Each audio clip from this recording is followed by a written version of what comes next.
Hi hello ನಮಸ್ಕಾರ. ನಾನು ನಿಮ್ಮ ಸ್ಪರ್ಶ ಗೌಡ. ನಾನು ಇವತ್ತು ಹೇಳ್ತಿರೋ ಕತೆ ಒಂಗಿರಣ ಭಾಗ 42. ಸ್ಪಂದನ ಕುತ್ತಿಗೆಯನ್ನು ಹಿಡಿದು ಉಸಿರುಗಟ್ಟಿಸುತ್ತಿದ್ದವನನ್ನು ಕೊನೆಗೂ ಎಲ್ಲರೂ ಜೋರಾಗಿ ಎಳೆದು ಅವಳನ್ನು ಬಿಡಿಸಿದ್ದರು. ಸ್ಪಂದನ ಉಸಿರುಗಟ್ಟಿ ಅಲ್ಲೇ ಕುಳಿತಳು. ಅಲ್ಲಿದ್ದವರು ಅವಳಿಗೆ ನೀರು ಕುಡಿಸಿದರು. ತಕ್ಷಣಕ್ಕೆ ಮಿಥುನ್ ಕೂಡ ಪ್ರಜ್ಞೆ ಕಳೆದುಕೊಂಡನು. ಸ್ಪಂದನಾಳಿಗೆ ಉಸಿರಾಡಲು ಕಷ್ಟವಾಗುತ್ತಿದ್ದರೂ ಗಂಡನ ಬಳಿಗೆ ಹೋದವಳು ಅವನನ್ನು ಎಚ್ಚರ ಮಾಡುತ್ತಿದ್ದಳು. ಅಲ್ಲಮ್ಮ, ನಿನ್ನನ್ನು ಸಾಯಿಸಲು ನೋಡಿದವನಿಗೋಸ್ಕರ ಕಣ್ಣೀರು ಹಾಕುತ್ತಿದ್ದೀಯಲ್ಲ, ನೀನು ಹುಚ್ಚಿ ಇರಬೇಕು ಎಂದರು ಅಲ್ಲಿದ್ದವರು. ಅವರ ಮಾತಿಗೆ ತಲೆ ಕೆಡಿಸಿಕೊಳ್ಳದೆ ಮಿಥುನನನ್ನು ಎಚ್ಚರ ಮಾಡಲು ಪ್ರಯತ್ನಿಸುತ್ತಿದ್ದಳು. ಅಲ್ಲೇ ಮಿಥುನ್ ಜೇಬಿನಿಂದ ಮೊಬೈಲ್ ತೆಗೆದು ಸೀನನಿಗೆ ಕರೆ ಮಾಡಿ ಬೇಗ ಹೋಟೆಲ್ಗೆ ಬರಲು ಹೇಳಿದಳು. ಕಣ್ಣಲ್ಲಿ ಮಾತ್ರ ನೀರು ಸರಾಗವಾಗಿ ಸುರಿಯುತ್ತಿದ್ದವು. ಆ ದುಃಖದಲ್ಲೂ ಅಲ್ಲೇ ನಿಂತಿದ್ದ ಮ್ಯಾನೇಜರ್ ಬಳಿಗೆ ಬಂದವಳು, ಕ್ಷಮಿಸಿ ಸರ್, ಅವರಿಗೆ ಆರೋಗ್ಯ ಸರಿ ಇಲ್ಲ, ಅದಕ್ಕೆ ಹೀಗೆ ವರ್ತಿಸಿದ್ದಾರೆ, ತಪ್ಪು ತಿಳಿಯಬೇಡಿ ಎಂದು ತನ್ನ ಪರ್ಸ್ ತೆಗೆದು ಒಂದಷ್ಟು ಹಣ ನೀಡಿದಳು. ಅಷ್ಟರಲ್ಲಿ ಸೀನಾ ಬಂದಿದ್ದನು. ಅಕ್ಕ, ಏನಿದೆಲ್ಲ, ಅಣ್ಣನಿಗೆ ಏನಾಯಿತು ಎಂದು ಗಾಬರಿಯಲ್ಲಿ ಹೇಳಿದನು. ಹೇಳ್ತೀನಿ, ಮೊದಲು ಆಸ್ಪತ್ರೆಗೆ ಹೋಗಬೇಕು ಬಾ ಎಂದು ಅಲ್ಲಿದ್ದವರ ಸಹಾಯದಿಂದ ಮಿಥುನನನ್ನು ಕಾರಿನಲ್ಲಿ ಕೂರಿಸಿಕೊಂಡು ಆಸ್ಪತ್ರೆಗೆ ಹೊರಟಳು. ಸೀಟಿಗೆ ಒರಗಿಸಿದವನನ್ನೇ ಕಣ್ಣು ಮಿಟುಕಿಸದೆ ಅವನನ್ನೇ ನೋಡುತ್ತಿದ್ದವಳಿಗೆ ಆ ಬುಡಬುಡಿಕಿ ಅವನು ಹೇಳಿದ ಮಾತುಗಳು ನೆನಪಿಗೆ ಬಂದವು. ಅದನ್ನು ನೆನೆಸಿಕೊಂಡವಳ ಜೀವ ನಡುಗಿತು. 1 ಗಂಟೆಯ ಮುಂಚೆ ಎಷ್ಟು ಖುಷಿಯಾಗಿದ್ರು, ಇವಾಗ ಹೇಗಾಗಿದ್ದಾರೆ, ಮುಖವೆಲ್ಲ ಬೆವೆತು ಬಾಡಿ ಹೋಗಿದೆ ಎಂದು ತನ್ನ ದುಪ್ಪಟದಿಂದ ಅವನ ಮುಖ ಒರೆಸಿದಳು. ಆಸ್ಪತ್ರೆಗೆ ಬಂದವರಿಗೆ ಏನಾಗಿದೆ ಇವರಿಗೆ, ಹೇಗಾಯಿತು ಇದು ಎಂದು ವೈದ್ಯರು ಕೇಳಿದರು. ಏನಾಯಿತು ಎಂದು ಗೊತ್ತಿಲ್ಲ ಡಾಕ್ಟರ್, ವಿಚಿತ್ರವಾಗಿ ಆಡುತ್ತಿದ್ದವರು ಪ್ರಜ್ಞೆ ಕಳೆದುಕೊಂಡರು ಎಂದಳು.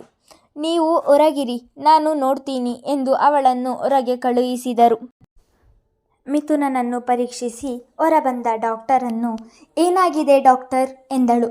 ಹೆದರುವಂಥದ್ದು ಏನೂ ಆಗಿಲ್ಲ, ಮೈಂಡ್ ಸ್ಟ್ರೆಸ್ಗೆ ಹೀಗಾಗಿದೆ ಅನಿಸುತ್ತದೆ, ಇಂಜೆಕ್ಷನ್ ಕೊಟ್ಟಿದ್ದೀನಿ, ಇನ್ನೊಂದು ಸ್ವಲ್ಪ ಹೊತ್ತಿಗೆ ಪ್ರಜ್ಞೆ ಬರುತ್ತದೆ ಎಂದರು ಡಾಕ್ಟರ್. ಡಾಕ್ಟರ್ಗೆ ಧನ್ಯವಾದ ತಿಳಿಸಿದವಳು ಕುರ್ಚಿಯ ಮೇಲೆ ಕುಳಿತಳು. ಅವಳ ಬಳಿಗೆ ಬಂದ ಸೀನಾ, ಏನಾಯಿತು ಅಕ್ಕ ಅಣ್ಣನಿಗೆ, ಹೀಗೇಗಾಯಿತು ಎಂದನು ಬೇಸರದಲ್ಲಿ. ಸ್ಪಂದನ ಕೂಡ ಸೀನನನ್ನು ತಮ್ಮನ ಆಗಿ ನೋಡಿಕೊಳ್ಳುತ್ತಿದ್ದಳು. ಸೀನನಿಗೆ ಒಡವೆ ಅಂಗಡಿಗೆ ಹೋಗಿದ್ದು, ಹೋಟೆಲ್ಗೆ ಹೋಗಿದ್ದು, ಮಿಥುನ್ ನಡೆದುಕೊಂಡ ರೀತಿ ಎಲ್ಲವನ್ನು ಎಳೆ ಎಳೆಯಾಗಿ ಹೇಳಿ ಅಳತೊಡಗಿದಳು. ಎಲ್ಲವನ್ನು ಕೇಳಿದ ಸೀನನ ಕಣ್ಣು ಕೂಡ ತುಂಬಿತು. ಅಷ್ಟರಲ್ಲಿ ಮಿಥುನನಿಗೆ ಎಚ್ಚರವಾಗಿದೆ ಎಂದು ನರ್ಸ್ ಬಂದು ಹೇಳಿದ ತಕ್ಷಣ ಇಬ್ಬರು ಒಳಗೋಡಿದರು. ಎದ್ದು ಗೋಡೆಗೆ ಹೊರಗೆ ಕುಳಿತಿದ್ದವನು ಸ್ಪಂದನಾಳನ್ನು ನೋಡುತ್ತಿದ್ದ ಹಾಗೆ, ಸ್ಪಂದನ, ನನಗೆ ಏನಾಗಿದೆ, ನಾನು ಆಸ್ಪತ್ರೆಯಲ್ಲಿ ಯಾಕಿದ್ದೀನಿ, ನಾವು ಊಟ ಮಾಡಲು ಕುಳಿತಿದ್ದೇವಲ್ಲ, ಊಟ ಬಂದಿದ್ದು ಒಂದೇ ಜ್ಞಾಪಕ ಇರುವುದು ನನಗೆ, ಆಮೇಲೆ ಏನಾಯಿತು ಎಂದು ಗೊತ್ತಿಲ್ಲ, ನನ್ನನ್ನು ಯಾರು ಇಲ್ಲಿಗೆ ಕರೆದುಕೊಂಡು ಬಂದಿದ್ದು, ನನಗೆ ಏನಾಗಿದೆ ಎಂದು ಒಂದೇ ಸಮ ಪ್ರಶ್ನೆಗಳನ್ನು ಕೇಳುತ್ತಿದ್ದನು. ಅಂದರೆ ಹೋಟೆಲ್ನಲ್ಲಿ ಇವರು ಮಾಡಿದ್ದು ಏನೂ ಇವರಿಗೆ ನೆನಪಿಲ್ಲ ಎಂದು ಯೋಚಿಸಿದವಳು, ಏನಿಲ್ಲ, ಅದು ನಿಮಗೆ ನಿಶ್ಶಕ್ತಿಗೆ ತಲೆ ಸುತ್ತು ಬಂದು ಪ್ರಜ್ಞೆ ಕಳೆದುಕೊಂಡಿರಿ, ಅದಕ್ಕೆ ನಾನು ಸೀನನನ್ನು ಕರೆಸಿ ಇಲ್ಲಿ ಹಾಸ್ಪಿಟಲ್ಗೆ ಕರೆದುಕೊಂಡು ಬಂದೆ ಅಷ್ಟೇ, ಇವಾಗ ಸರಿಯಾಗಿದ್ದೀರಾ, ಡಾಕ್ಟರ್ ಹೇಳಿದ್ದಾರೆ ಮನೆಗೆ ಹೋಗಬಹುದಂತೆ, ಬನ್ನಿ ಹೊರಡೋಣ ಎಂದಳು. ಆದರೆ ನೀನು ಊಟ ಮಾಡಲಿಲ್ಲವಾ ಎಂದನು ಬೇಸರದಲ್ಲಿ. ಇಲ್ಲ ಎಂದು ತಲೆ ಆಡಿಸಿದವಳು, ಊಟಕ್ಕೆ ಇನ್ನೊಂದು ದಿನ ಹೋಗೋಣ, ನಿಮ್ಮ ಆರೋಗ್ಯ ಮುಖ್ಯ, ಬನ್ನಿ ಎಂದಳು.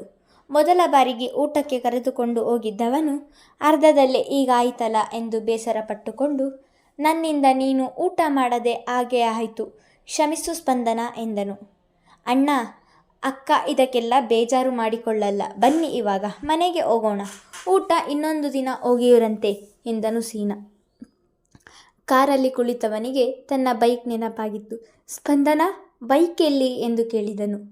ಅಣ್ಣ, ಬೈಕ್ ನಾನು ಮನೆಗೆ ತಗೊಂಡು ಬರ್ತೀನಿ, ನೀವು ಯೋಚನೆ ಮಾಡಬೇಡಿ, ರೆಸ್ಟ್ ಮಾಡಿ ಎಂದನು ಸೀನಾ. ಕೋಣೆಯಲ್ಲಿ ಕುಳಿತಿದ್ದ ಮಿಥುನನಿಗೆ ವಿಪರೀತ ತಲೆನೋವು ಶುರುವಾಗಿತ್ತು. ಸ್ಪಂದನ, ತುಂಬ ತಲೆನೋವುತ್ತಿದೆ, ಸ್ವಲ್ಪ ವಿಕ್ಸ್ ಮಸಾಜ್ ಮಾಡು ಎಂದನು. ಸ್ಪಂದನ ವಿಕ್ಸ್ ಹಚ್ಚಿ ಅವನ ಹಣೆಯನ್ನು ನೀವುತ್ತಾ ಹೋಟೆಲ್ನಲ್ಲಿ ಮಿಥುನ್ ನಡೆದುಕೊಂಡ ರೀತಿಯನ್ನೇ ಯೋಚಿಸುತ್ತಿದ್ದವಳಿಗೆ ಮಿಥುನ್ ಕೈಯಲ್ಲಿ ರಕ್ಷಾದಾರ ಇಲ್ಲದಿರುವುದನ್ನು ನೋಡಿದವಳು, ಮಿಥುನ್, ನಿಮ್ಮ ಕೈಯಲ್ಲಿದ್ದ ದಾರ ಎಲ್ಲಿ ಎಂದು ಗಾಬರಿಯಿಂದ ಕೇಳಿದಳು. ಅದು ಬೈಕ್ ಹ್ಯಾಂಡಲ್ಗೆ ಸಿಕ್ಕಿ ಕಿತ್ತು ಹೋಯಿತು ಎಂದನು ಸಾಧಾರಣವಾಗಿ. ಅಂದರೆ ಮಿಥುನ್ ಅವರು ಈ ರೀತಿ ಆಡಲು ರಕ್ಷಾದಾರ ಇಲ್ಲದೇ ಇರುವುದೇ ಕಾರಣವಾ ಎಂದು ಯೋಚಿಸುತ್ತಾ ಕುಳಿತಿದ್ದಳು. ಅಷ್ಟರಲ್ಲಿ ಸುಗುಣ ಅವರು ಮಗನ ಬಳಿಗೆ ಬಂದಿದ್ದರು. ಏನಾಯಿತು ಮಿಥುನ್, ಹಾಸ್ಪಿಟಲ್ಗೆ ಹೋಗಿದ್ದಂತಲ್ಲ, ಇವಾಗ ಹೇಗಿದ್ದೀಯಾ ಎಂದು ಗಾಬರಿಯಲ್ಲಿಯೇ ಕೇಳಿದರು. ಏನೂ ಆಗಿಲ್ಲ ಅಮ್ಮ, ಸ್ವಲ್ಪ ತಲೆ ಸುತ್ತು ಮತ್ತು ಸುಸ್ತಿಗೆ ಹೋಗಿದ್ದೆ ಅಷ್ಟೇ, ಇವಾಗ ಸರಿಯಾಗಿದ್ದೀನಿ ಎಂದನು. ಸರಿಯಾದ ಟೈಮಿಗೆ ಊಟ ಮಾಡಲ್ಲ, ಯಾವಾಗಲೂ ಬರೀ ಕೆಲಸ ಕೆಲಸ ಅಂದು ಇರ್ತೀಯ, ನೋಡು ಇವಾಗ ಹೇಗಾಗಿದೆ ಎಂದರು ಸುಗುಣ. ಅಮ್ಮ, ಇವಾಗ ಏನೂ ಆಗಿಲ್ಲ, ನಾನು ಆರಾಮಾಗಿದ್ದೀನಿ. ತನ್ನಮ್ಮನ ನೊಂದುಕೊಳ್ಳುವುದನ್ನು ಸಹಿಸದಾದವನು ಹಾಗೆ ಹೇಳಿದ. ಮಧ್ಯರಾತ್ರಿ 1 ಗಂಟೆಯ ಸಮಯ. ಮಲಗಿದ್ದ ಸ್ಪಂದನಾಳಿಗೆ ವಿಚಿತ್ರವಾದ ಸದ್ದು ಕೇಳಿಸಲು ಶುರುವಾಯಿತು. ಎದರಿ ಕಣ್ಬಿಟ್ಟವಳಿಗೆ ಕಂಡಿದ್ದು ಗಾಳಿಗೆ ಜೋರಾಗಿ ಬಡಿದುಕೊಳ್ಳುತ್ತಿದ್ದ ಕಿಟಕಿಗಳು. ಮಿಥುನ್ ಮತ್ತು ಮಕ್ಕಳು ಮಲಗಿದ್ದನ್ನು ನೋಡಿದವಳು ಎದ್ದು ಹೋಗಿ ಕಿಟಕಿಗಳೆಲ್ಲವನ್ನೂ ಮುಚ್ಚಿ ಬಂದಿದ್ದಳು. ಆದರೂ ಕೋಣೆಯೊಳಗೆ ಜೋರಾಗಿ ಗಾಳಿ ಬೀಸುತ್ತಿತ್ತು. ಯಾರೋ ಇದ್ದಾರೆ ಎನ್ನುವ ಅನುಭವವಾಗುತ್ತಿತ್ತು ಅವಳಿಗೆ. ಆಗಲೇ ಭಯಕ್ಕೆ ಬೆವರಲು ಶುರುವಾದಳು. ಮೊದಲೇ ಎದರಿದವಳಿಗೆ ಅಶರೀರವಾಣಿಯೊಂದು ನಗುವುದು ಕೇಳಿಸಿತು. ಯಾರದು ಎಂದು ನಡುಗುವ ಧ್ವನಿಯಲ್ಲಿಯೇ ಕೇಳಿದಳು. ಮಿಥುನನನ್ನು ಎದ್ದೇಳಿಸಲು ಕೂಡ ಗಂಟಲು ಪಸೆ ಆರಿತ್ತು ಅವಳಿಗೆ. ಬಿಡಲ್ಲ, ನಿನ್ನ ನಾನು ಬಿಡಲ್ಲ, ನಿನ್ನ ಗಂಡನನ್ನು ಬಿಡಲ್ಲ. ನನಗೆ ಮೋಸ ಮಾಡಿದ್ದೀಯಾ ನೀನು, ನಿನ್ನ ನೆಮ್ಮದಿಯಾಗಿರಲು ಬಿಡುವುದಿಲ್ಲ ನಾನು. ನೀನು ನನ್ನ ಕಣ್ಣ ಮುಂದೆ ನರಕ ಅನುಭವಿಸಬೇಕು, ಅದನ್ನು ನೋಡಿ ನಾನು ಖುಷಿಪಡಬೇಕು ಎಂದು ಕರ್ಕಶವಾದ ಧ್ವನಿಯೊಂದು ಮಾತನಾಡಿತು. ಮೊದಲೇ ಎದರಿದವಳು ಈ ಧ್ವನಿಯನ್ನು ಕೇಳಿ ಇನ್ನೂ ಬೆಚ್ಚಿದಳು. ಒಡನೆ ಮಿಥುನನನ್ನು ನಿದ್ದೆಯಿಂದ ಎಬ್ಬಿಸಿದಳು. ಮಿಥುನ್, ಯಾರೋ ಮಾತಾಡ್ತಿದ್ದಾರೆ, ಎದ್ದೇಳಿ, ನನಗೆ ತುಂಬ ಭಯ ಆಗ್ತಿದೆ ಎಂದು ಹೇಳಿಸಿದಳು. ಸ್ಪಂದನ, ಏನಾಯಿತು, ಯಾಕೆ ಇಷ್ಟು ಬೆವರುತ್ತಿದ್ದೀಯಾ ಎಂದು ನಿದ್ದೆಯಿಂದ ಎದ್ದವನು ಕೇಳಿದನು. ಅಲ್ಲಿ ಯಾರೋ ಮಾತಾಡ್ತಿದ್ದಾರೆ, ನಿನ್ನ ಬಿಡಲ್ಲ ಎಂದು ಹೇಳ್ತಿದ್ದಾರೆ.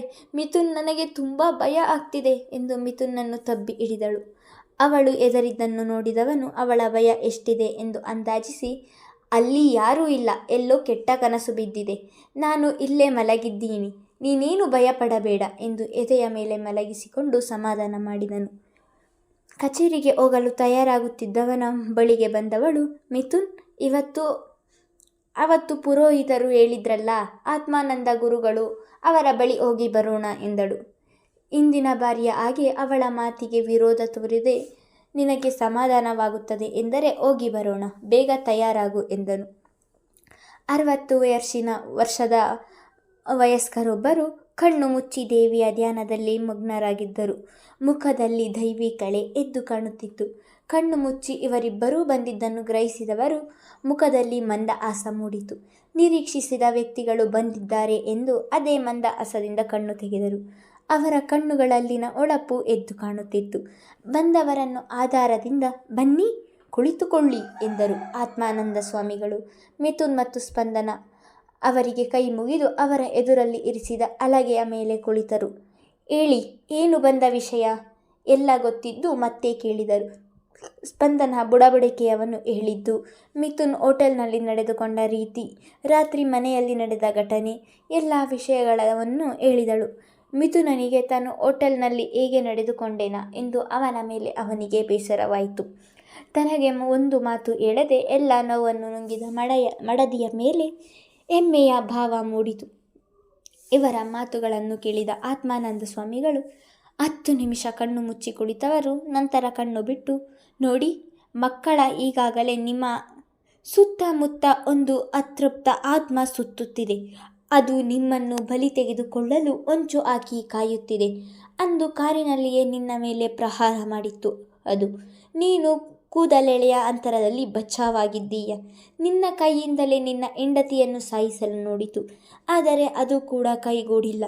ನೀವು ನಾಡಿದ್ದ ಬರುವ ಅಮಾವಾಸ್ಯೆಯವರೆಗೂ ತುಂಬ ಹುಷಾರಾಗಿರಬೇಕು. ಅಮಾವಾಸ್ಯೆಯ ದಿನ ನಾನು ನಿಮ್ಮ ಮನೆಗೆ ಬರುತ್ತೇನೆ. ಒಂದು ಪೂಜೆ ಮಾಡಿ ಎಲ್ಲವನ್ನು ಸರಿ ಮಾಡುತ್ತೇನೆ. ದೈವಶಕ್ತಿ ಮುಂದೆ ಯಾವ ದುಷ್ಟಶಕ್ತಿಯೂ ನಿಲ್ಲಲಾಗುವುದಿಲ್ಲ ಎಂದು ಹೇಳಿದರು ಗುರುಗಳು. ಸ್ಪಂದನಾಗೆ ಆಗಲೇ ಕಣ್ಣು ಮಂಜಾಗುತ್ತಿದ್ದವು. ಅಲ್ಲಿ ಕುಳಿತುಕೊಳ್ಳಲು ಆಗದೆ ಮಿಥುನನ್ನು ಹಿಡಿದು ಕುಳಿತಳು. ಗುರುಗಳೇ, ಯಾರು ಅದು ಎಂದು ಕಷ್ಟಪಟ್ಟು ಕೇಳಿದಳು. ಅವಳ ಮಾತಿಗೆ ಮುಗುಳು ನಕ್ಕು, ಗುರುಗಳು ಅದು ನಿನ್ನ ಮೊದಲ ಗಂಡ ಎಂದರು. ಗುರುಗಳ ಮಾತಿಗೆ ಸ್ಪಂದನ ಪೂರ್ತಿಯಾಗಿ ಪ್ರಜ್ಞೆ ಕಳೆದುಕೊಂಡಳು. ಆಗ ಮಿಥುನ್ ಗಾಬರಿಯನ್ನು ನೋಡಿದ ಗುರುಗಳು, ಏನೂ ಆಗಲ್ಲ, ತಗೋ ಈ ತೀರ್ಥ ಕುಡಿಸು ಎಂದು ಪ್ರಸಾದವನ್ನು ಅವನ ಕೈಗಿಟ್ಟರು. ಆ ತೀರ್ಥವನ್ನು ನಿಧಾನವಾಗಿ ಸ್ಪಂದನಾಗಿ ಕುಡಿಸುತ್ತಿದ್ದ ಹಾಗೆ ಸ್ವಲ್ಪ ಚೇತರಿಸಿಕೊಂಡಳು. ನಿಧಾನವಾಗಿ ಸ್ಪಂದನ ಭುಜವನ್ನು ಹಿಡಿದು ಕರೆದುಕೊಂಡು ಹೋಗುತ್ತಿದ್ದ ಮಿಥುನನ್ನು ತಡೆದ ಗುರುಗಳು, ಶೀಘ್ರದಲ್ಲೇ ನಿಮಗೆ ಒಂದು ಸಂತೋಷದ ಸುದ್ದಿ ತಿಳಿಯಲಿದೆ ಎಂದರು. ಇಬ್ಬರ ಮನಸ್ಸಿಗೂ ತುಂಬ ದುಃಖ ಮತ್ತು ಭಯ ತುಂಬಿದ್ದರಿಂದ ಅವರ ಮಾತು ಅರ್ಥವಾಗದೆ ಬೇಸರದ ಮುಖ ಹೊತ್ತು ಅಲ್ಲಿಂದ ಹೊರಟರು. ವಿಷಯ ತಿಳಿದ ಸುಗುಣ ಅವರ ಕಣ್ಣಿನಲ್ಲಿ ಆಗಲೇ ಅಶ್ರು ಬಿಂದುಗಳು ಜಾರುತ್ತಲಿದ್ದವು. ಸುಗುಣ ಅವರ ಮುಖಭಾವವನ್ನು ಗಮನಿಸಿದ ಸ್ಪಂದನ ಅವರ ಬಳಿಗೆ ಹೋದವಳು ನೆಲದಲ್ಲಿ ಕುಳಿತು ಅವರ ಮಂಡಿಯ ಮೇಲೆ ಕೈ ಇರಿಸಿ, ಅತ್ತೆ, ಸುಂದರವಾಗಿದ್ದ ನಿಮ್ಮ ಸಂಸಾರಕ್ಕೆ ನಾನು ಬಂದು ನನ್ನಿಂದ ಇವಾಗ ನಿಮಗೆ ತೊಂದರೆಯಾಗುತ್ತಿದೆ. ನಾನು ನಿಮ್ಮ ಸಂಸಾರಕ್ಕೆ ಬರಬಾರದಿತ್ತು ಅತ್ತೆ. ನನ್ನಿಂದ ನೆಮ್ಮದಿ ಎಲ್ಲ ಹಾಳಾಗುತ್ತಿದೆ. ಅದಕ್ಕೆ ನಿಮಗೆ ನನ್ನ ಮೇಲೆ ಕೋಪ ಇಲ್ವಾ ಅತ್ತೆ?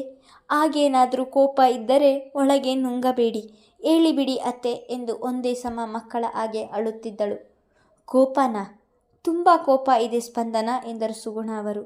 ಅತ್ತೆಯ ಈ ಮಾತನ್ನು ನಿರೀಕ್ಷಿಸದವಳು ಅವರನ್ನೇ ತದೇಕ ಚಿತ್ತದಿಂದ ನೋಡಿದಳು. ಇಷ್ಟು ದಿನ ತಾಯಿಯ ಹಾಗೆ ನೋಡಿಕೊಂಡ ಅತ್ತೆಯ ಬಾಯಿಯಲ್ಲಿ ಇಂತಹ ಮಾತನ್ನು ಸಹಿಸದಾದಳು. ಮುಂದುವರೆಯುವುದು. ಧನ್ಯವಾದಗಳು. ನನಗೆ ಬೇಸರದ ಸಂಗತಿ ಏನೆಂದರೆ, ಎಲ್ಲರೂ ನನ್ನ ಕತೆಗಳನ್ನು ಓದುತ್ತಿದ್ದೀರಾ, ಕೇಳುತ್ತಿದ್ದೀರಾ, ಆದರೆ ಯಾರೂ ಯೂಟ್ಯೂಬ್ ಚಾನಲ್ಗೆ ಸಬ್ಸ್ಕ್ರೈಬ್ ಆಗ್ತಿಲ್ಲ. ಯಾರೆಲ್ಲ ಇನ್ನೂ ಕಾಮನಬಿಲ್ಲು ಕಥಾಗುಚ್ಛ ಯೂಟ್ಯೂಬ್ ಚಾನಲ್ಗೆ ಸಬ್ಸ್ಕ್ರೈಬ್ ಆಗಿಲ್ವೋ ದಯವಿಟ್ಟು ಈಗಲೇ ಸಬ್ಸ್ಕ್ರೈಬ್ ಆಗಿ.